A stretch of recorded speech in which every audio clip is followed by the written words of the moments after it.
জলদাপাড়া জাতীয় উদ্যান পশ্চিমবঙ্গের আলিপুরদুয়ার জেলায় পূর্ব হিমালয়ের পাদদেশে অবস্থিত একটি জাতীয় উদ্যান। তোরসা নদীর তীরে অবস্থিত এই অভয়ারণ্যের সামগ্রিক আয়তন 141 বর্গ কিলোমিটার। 1941 সালে জলদাপাড়া একটি অভয়ারণ্য ঘোষিত হয় এবং 10 মে 2012 তারিখে জলদাপাড়া বন্যপ্রাণী অভয়ারণ্যকে জাতীয় উদ্যান ঘোষণা করা হয়। জলদাপাড়া অভয়ারণ্যের মুখ্য আকর্ষণ একশৃঙ্গ গন্ডার। এই অভয়ারণ্যে বসবাসকারী অন্যান্য প্রাণীগুলি হল বেঙ্গল টাইগার, হাতি, বিভিন্ন প্রজাতির হরিণ, বুনো শুয়োর ও বাইসন। 15 জুন থেকে 14 সেপ্টেম্বর পর্যন্ত এই অভয়ারণ্য সম্পূর্ণ বন্ধ থাকে। জলদাপাড়া অভয়ারণ্যে রয়েছে এলিফ্যান্ট সাফারির ব্যবস্থা। হাতির পিঠে চড়ে জঙ্গলের গভীরে যাওয়া যায় এবং গন্ডার, হাতির পাল ও অন্যান্য জীবজন্তুদের খুব কাছ থেকে প্রত্যক্ষ করা যায়। এলিফ্যান্ট সাফারি ছাড়াও এখানে কার সাফারিও করা যায়। এই জলদাপাড়া ঘুরে দেখার জন্য আমি গিয়েছিলাম শালকুমারহাট গেটের কাছে হোটেল এভারেস্টে, যেটা একটা রিসর্ট এবং যেখানে রয়েছে বিভিন্ন ধরনের থিম কটেজ। আর এই কটেজগুলোতে থাকার অভিজ্ঞতা একদমই আলাদা।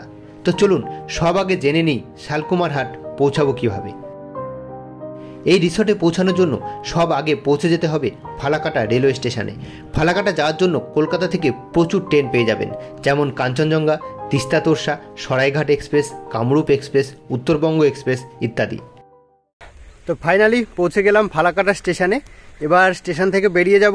স্টেশন থেকে বেরিয়ে পেয়ে যাব টোটো করে একদম ফালাকাটা বাস স্ট্যান্ড। আর ফালাকাটা বাস স্ট্যান্ড থেকে আমরা যাব শালকুমার মোড়। তার জন্য কিন্তু বাস, ম্যাজিক গাড়ি, অটো সব কিছু রয়েছে। তো এখন স্টেশনের বাইরে যাই। স্টেশনের বাইরে থেকে অটো ধরে সোজা চলে যাব ফালাকাটা বাস স্ট্যান্ড। আচ্ছা, ফালাকাটা স্টেশন। স্টেশনের সামনে থেকে প্রচুর টোটো পেয়ে যাবেন। এখান থেকে টোটো ধরে আপনারা সোজা চলে যাবেন Falakata bus stand. Falakata bus stand থেকে আলিপুরদুয়ার যাবার যে কোনো বাসে বা টোটোতে চেপে নামতে হবে শালকুমার মোড়। আর সেখান থেকে আপনারা শালকুমারহাট যাওয়ার জন্য টোটো বা অটো পেয়ে যাবেন। ফালাকাটা থেকে ম্যাজিক গাড়ি করে আসলাম, এটা হচ্ছে শালকুমার মোড়। আর এখান থেকে অটো পাওয়া যাবে, এই অটো করে এখন যাব শালকুমারহাট। আর ফালাকাটা থেকে আপনারা বাসে বা ম্যাজিক গাড়িতে চলে আসবেন এই শালকুমার মোড়ে। এখান থেকে কিন্তু প্রচুর অটো দাঁড়িয়ে আছে, এই অটোগুলো চলে যায় শালকুমারহাট। শালকুমার মোড় থেকে শালকুমারহাট 9 কিলোমিটার দূরত্ব, সময় লাগে 15 মিনিট মতো। আর ভাড়া কত না দাদা? 20 টাকা ভাড়া। তো অটোতে উঠেছি, শালকুমার হাটে নামবো, সেখান থেকে চলে যাব রিসর্টে। আর এই হচ্ছে শালকুমার বাজার। এখান থেকে একটা টোটোতে উঠলাম, এই টোটো করে আমরা এখন চলে যাব রিসর্টে। তো পৌঁছে গেলাম রিসর্ট এভারেস্টের গেট। ফাইনালি পৌঁছে গেলাম রিসর্ট এভারেস্টে।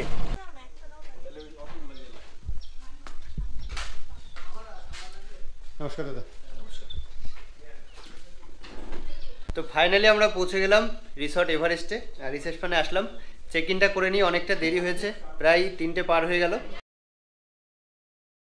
Good morning. এখন আমরা দাঁড়িয়ে আছি হোটেল এভারেস্টে। আর এই হোটেল এভারেস্ট জলদাপাড়া ফরেস্টের শালকুমারহাট যে গেট তার একদম কাছে। এখানে কালকে এসে উঠেছি আর আজকে এখানে সারাদিন থাকবো। আর আপনাদেরকে পুরো জলদাপাড়া এরিয়ায় কি কি দেখা যায় সব কিছু দেখাবো। এই রিসর্টে কেন আসলাম, অন্যান্য আর 5টা রিসর্টের থেকে কিন্তু এই রিসর্টটা একদম আলাদা। কারণ হচ্ছে এই রিসর্টটা হচ্ছে থিম রিসর্ট। এই রিসর্টে রয়েছে রাজমহলের মতো কটেজ, তাজমহলের মতো কটেজ, তাছাড়াও রয়েছে বাম্বু কটেজ। দারুণ একটা পরিবেশ এখানে। তো চলুন এই রিসর্টটা আগে আপনাদেরকে ঘুরে দেখাই। এই রিসর্টের পাশেই কিন্তু জলদাপাড়া ফরেস্ট এরিয়া। প্রথমেই বাঁদিকে এই যে রাজমহল, তারপর ডান দিকে রয়েছে একটা বাম্বু কটেজ। পুরো এরিয়াটা কিন্তু ফুল গাছ দিয়ে সাজানো। আর এই যে তাজমহল, দারুণ দারুণ কটেজ কিন্তু। আর কটেজগুলো বেশ উঁচুতে, মানে রাজমহল, তাজমহল, বাম্বু কটেজ এই ধরনের সব কটেজ রয়েছে এখানে। তো এই রিসর্টের আপনাদেরকে প্রথমে দেখাবো তাজমহল। এবার দেখব এই রিসর্টের তাজমহল। খুব সুন্দর একটা তাজমহল, দারুণ সুন্দর একটা তাজমহল। এখানে এর ভেতরে রয়েছে একটাই রুম। চলে আসলাম তাজমহলের ভেতরে, তাজমহলের অন্দরমহল যেটা বলা যায়। ঢুকে দুই দিকে বেড রয়েছে, এদিকে ডবল বেড, ওইদিকে রয়েছে ডবল বেড। আর তাজমহলের ভেতরে এই ধরনের কিন্তু বসার চেয়ার, বেতের চেয়ার। এখানে রয়েছে একটা টেবিল, এখানে বসে কিন্তু লাঞ্চ বা ডিনার করা যায়। আর এসি তো রয়েছে রুমে। আর এদিকে রয়েছে একটা ড্রেসিং টেবিল, দারুণ কিন্তু ড্রেসিং টেবিলটা। এবার আপনাদের ওয়াশরুমটা একটু দেখিয়ে দিই। তাজমহলের ওয়াশরুম, এই যে ওয়াশরুম। গিজারের ব্যবস্থা রয়েছে, শীতকাল অবশ্যই গিজার লাগবে। বেসিন, একটা আয়না রয়েছে, আর বেশ নিট অ্যান্ড ক্লিন ওয়াশরুম। এবার আপনাদেরকে দেখাবো একটা বাম্বু কটেজ, নাম হচ্ছে মধুবন। এখন উঠে যাব এই কটেজের ভেতরে। এবারে বাম্বু কটেজটা আপনাদেরকে একটু দেখাই। এই হচ্ছে বাম্বু কটেজ। ভেতরে রয়েছে ঠিক এই ধরনের বেড, ডবল বেড রয়েছে। দুই দিকে কিন্তু দুটো জানালা, এদিকে একটা রয়েছে ড্রেসিং টেবিল। এই কটেজে রয়েছে এসির ব্যবস্থা, তাছাড়া রয়েছে ফ্যান, আর এদিকে দুটো চেয়ার, এখানে টি টেবিল, একটা জলের বোতল, সাবান, শ্যাম্পু, তাওয়াল কিন্তু দেওয়া রয়েছে। আর সুন্দরভাবে ডেকোরেশন করা রয়েছে এই বাম্বু কটেজটা। যে ডিজাইন সেগুলো কিন্তু বাঁশের, বেশ ভালো লাগছে এই বাম্বু কটেজটা। আর বাইরেটাও কিন্তু পুরো বাঁশের কাজ, বেশ দারুণভাবে এই রুমটা বানানো হয়েছে। তো এখন এই রিসর্ট থেকে যাচ্ছি একটা সাইট সিন করতে। এই গাড়িতে একটা ওয়াগনার গাড়ি এসছে, এই গাড়িতে আমরা যাব এখন সাইট সিন করতে। তোরসা নদীর একটা শাখা বেরিয়ে এসছে, সেই নদীতে যাব আমরা। সেই নদীর ধারে গেলে কিছু পাইসন বা অনেক সময় গন্ডার দেখা যাওয়ার সম্ভাবনা থাকে, সেই জন্য এখন যাচ্ছি সেই নদীর ধারে।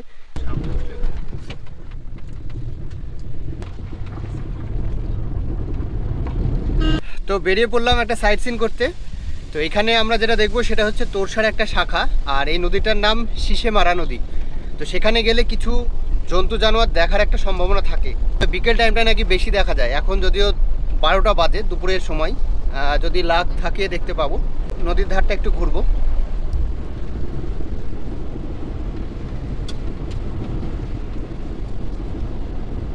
আমরা চলে আসলাম শিশেমারা নদীর ঠিক সামনেই।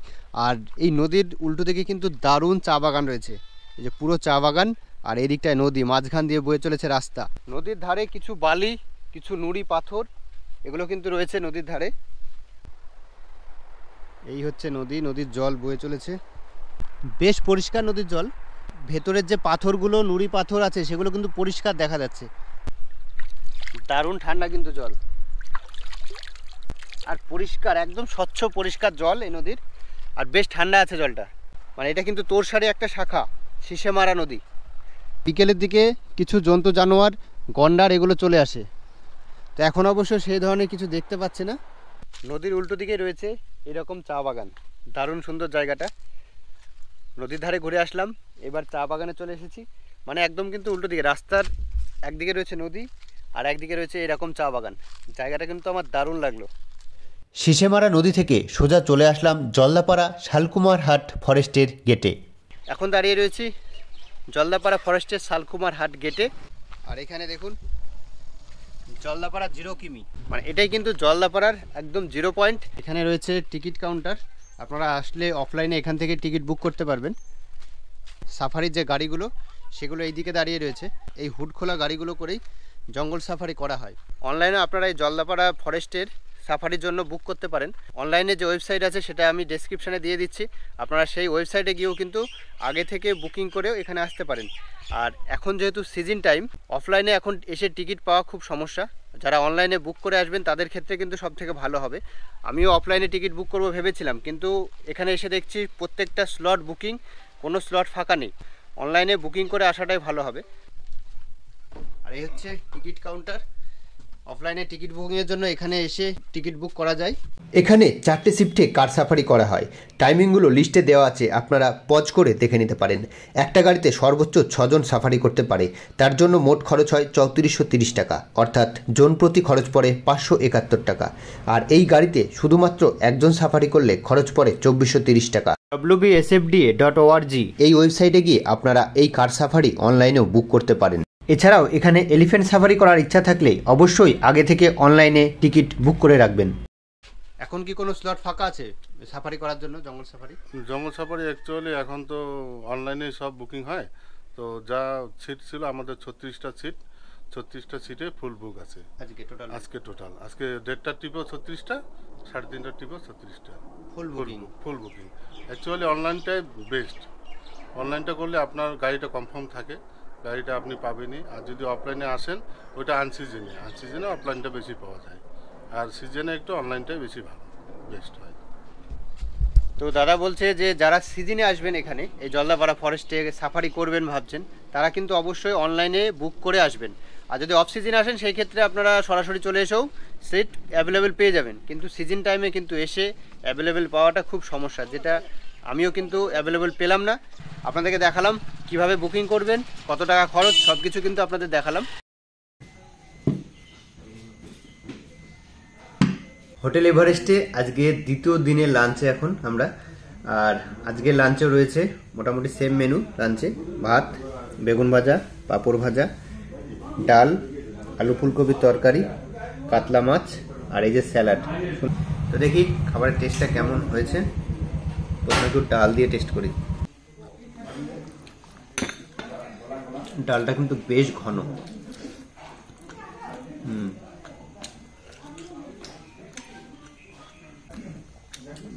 আর হচ্ছে কাতলা মাছ। কাতলা মাছের পিসটা কিন্তু বেশ বড়। সর্ষে বাটা দিয়ে করেছে কাতলাটা। একটু গ্রেভিটা নেব।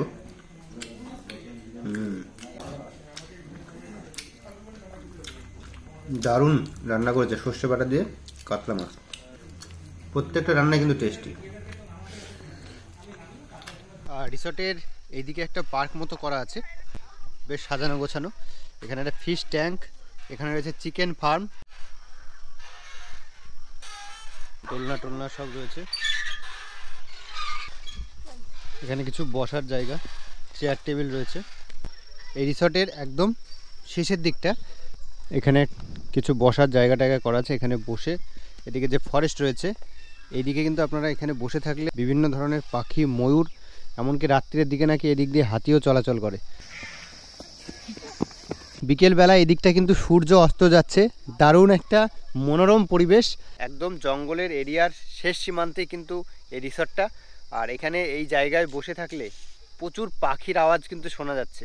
তাছাড়া আমরা একটু বসে থাকবো, এখানে যদি কোনো জীবজন্তু আসে সেটাও দেখতে পাবো। সন্ধে পর্যন্ত এখানে বসেই থাকবো, যদি কিছু দেখতে পাই। এখন বেশ কিছুক্ষণ ওয়েট করব।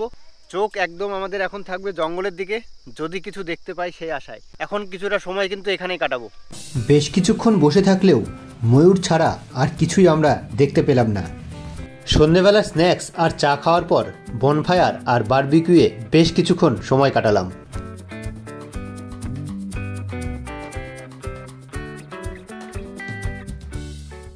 অনেকটা রাত হলো, এবার ডিনারটা কমপ্লিট করি। আজকে ডিনারে নিয়েছি রুটি, তার সঙ্গে বেগুন ভাজা, আলু ফুলকপির তরকারি, ডাল, আর রয়েছে দেশি চিকেন, সঙ্গে দিয়েছে পাঁপড় ভাজা, স্যালাড। এই দিয়ে এখন ডিনারটা কমপ্লিট করি। চিকেনটা একটু টেস্ট করি, দেশি চিকেন।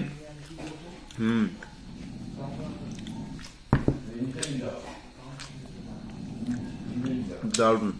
আমরা আছি বাম্বু কটেজে, আর বাম্বু কটেজের এই ব্যালকনিতে বসে আছি। ব্যালকনিতে বসে পুরো রিসর্টটা এখান থেকে দেখছি রাত্রিবেলা, দারুণ লাগছে।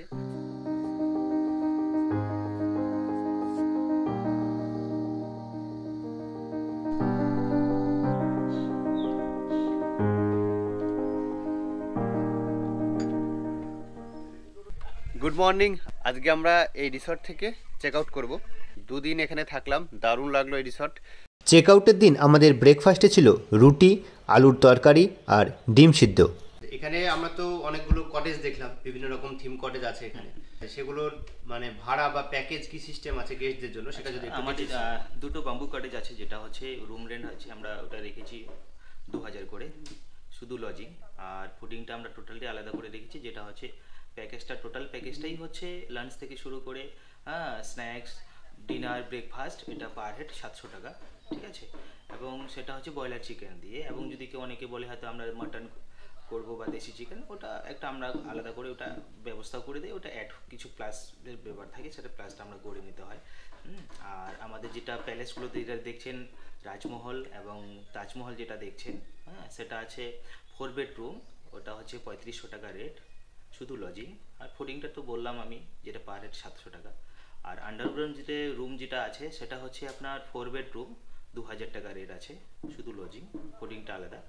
আর জেলখানা যেটা আছে ওটা আমরা 50% ডিসকাউন্ট দিই, যেটা হচ্ছে খাবার উপরেও 50% ডিসকাউন্ট, থাকার উপরে 50% ডিসকাউন্ট। বুকিংটা তো আমরা সাইট আছেই, সেটা সাইডে ওনারা পেয়ে যাবে, রিসর্ট এভারেস্ট, ঠিক আছে। তারপরে যেটা নাম্বারে অনেক সময় হয়তো নাম্বার দিয়েও হয়তো অনেক সময় বুকিং হয়ে যায়, সেটা আমরা বুকিংটা 2-1 দিন আগের থেকে যদি যোগাযোগ করেন তাহলে তো বেশ ভালো হয়, কারণ সবসময় অ্যাভেলেবেল রুম থাকে না।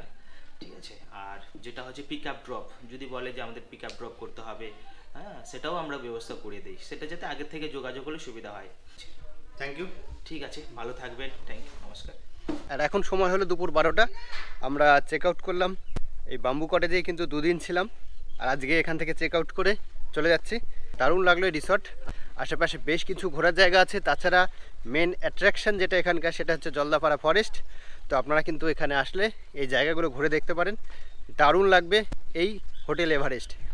তো জলদাপাড়া ট্যুরের এই ভিডিওটা কেমন লাগলো অবশ্যই একটা কমেন্ট করে জানাবেন, ভালো লাগলে একটা লাইক করবেন, চ্যানেলটি সাবস্ক্রাইব করবেন। সবাই ভালো থাকবেন, সুস্থ থাকবেন, আবার দেখা হবে নতুন একটা জায়গায় নতুন কোনো ভিডিওতে। টাটা।